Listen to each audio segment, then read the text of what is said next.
Olá, César, tudo bom com você? Oi, Thalita, boa tarde, querida, boa tarde às amigas e os amigos também, do Bom para Todos que nos acompanham nesse momento. Obrigado por me receber no programa. A gente que agradece sempre a sua disponibilidade aqui com a gente, César. E vamos falar sobre esse fato, então, novo de hoje, né?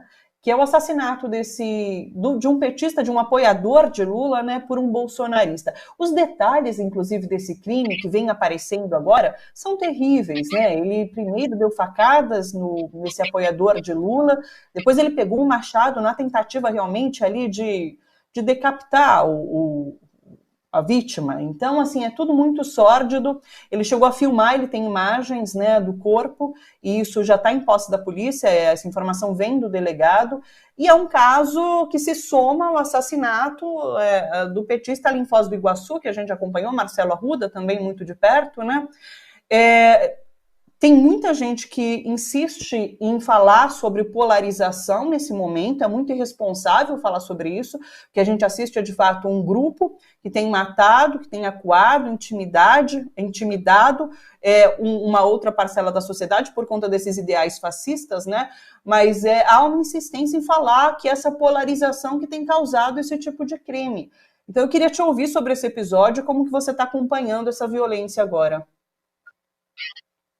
Thalita, eu concordo e acho que isso que você acabou de colocar é o cerne da minha análise. Veja, tem dois pontos centrais aí. O que é importante a gente ressaltar para as pessoas nesse momento é que a linguagem simbólica é extremamente eficaz no que diz respeito a organizar a materialidade da vida sociopolítica. Eu venho insistindo isso com as pessoas e é difícil enfatizar isso o bastante. O Jair Bolsonaro, ele lida com um nível de galhofa, de piada, de palhaçada junto à vida pública, que dá a entender que são medidas que não têm grandes efeitos, que seriam brincadeiras e que, em última análise, não seriam capazes de imprimir nenhuma materialidade na forma como a vida social se organiza. Não é o caso. Qualquer dimensão da vida sociopolítica do país que seja exposta ao que quer que seja em termos de simbolismo, vai reagir a esse simbolismo. Se ele diz que mulheres nascem mulheres porque o pai fraqueja no momento da concepção, o número de agressão contra mulheres aumenta. Se ele diz que ele preferiria ver o próprio filho morto caso o filho fosse gay, o número de agressões contra gays aumenta. E assim por diante. O que quer que seja dito, sobretudo pelo presidente da República, mas por qualquer figura pública para todos os efeitos, ganha ressonância junto à cultura popular.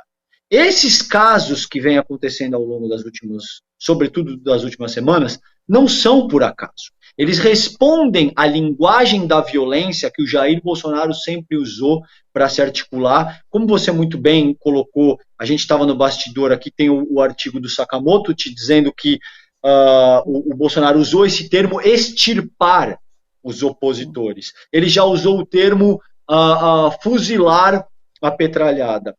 É óbvio que em seguida coisas dessa natureza começam a acontecer. Você tem assassinatos, uma pessoa tenta matar a outra, efetivamente mata a outra e tenta decapitar a pessoa. Entende por que a gente vem falando de barbárie durante tanto tempo? E que isso não é uma figura de linguagem. Não é uma simples forma de causar engajamento político e gerar impacto. É efetivamente o termo adequado para descrever a forma como o bolsonarismo conduz e para onde o bolsonarismo está levando o país. Esse é o primeiro ponto que eu ressaltaria na minha fala, nesse sentido. Simbolismo não é meramente simbolismo. É a força primordial com a qual se constrói a materialidade sociopolítica de uma nação. Quando você tem uma figura cretina, inepta e execrável, como o Jair Bolsonaro na presidência da República, que durante a celebração do bicentenário fica gritando imbrochável, imbrochável, imbrochável, diz que você tem que extirpar, diz que você tem que fuzilar, e tudo isso que a gente sabe que o bolsonarismo avançou com muita força, o resultado prático é esse que a gente está vendo aí.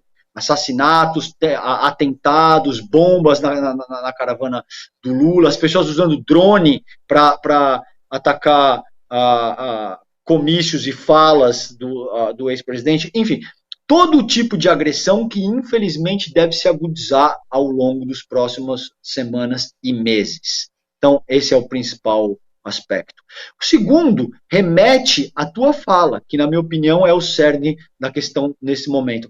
É muito fácil e muito conveniente para algumas alas da política institucional brasileira dizer que toda essa violência se produz por conta de uma polarização entre Lula e Bolsonaro. Principalmente para as pessoas que querem construir essa tal terceira via, principalmente para figuras como Ciro Gomes, principalmente para alas da mídia hegemônica brasileira, que vão tentar explorar episódios dessa ordem com base na polarização que o país vive atualmente. Ora, como o Lula muito bem colocou no Jornal Nacional, polarização é uma característica típica do funcionamento da democracia representativa.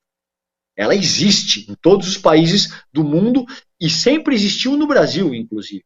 O fato é que quando a polarização era entre o Partido dos Trabalhadores e o PSDB, você não via pessoas sendo assassinadas à faca e sendo potencialmente decapitadas.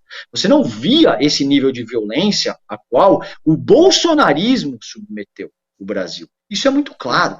Entende? Então, toda essa violência que está acontecendo não se dá por conta da polarização que de fato existe entre a proposta do Lula, que é uma proposta que, a despeito de todas as críticas que você possa fazer, traz uma dimensão de emancipação, sobretudo para as camadas mais empobrecidas e para a classe trabalhadora. E a proposta do Bolsonaro, que defende o grande capital, que tem um caráter neofascista, tudo isso que a gente já sabe. Então, é óbvio que existe uma polarização entre essas duas propostas antagônicas. Agora, esse nível de violência ao qual nós estamos sendo submetidos não é decorrente dessa polarização. Ele é decorrente da linguagem de violência, de agressão e de ódio que vem sendo reiteradamente propalada pelo bolsonarismo no Brasil ao longo dos últimos anos.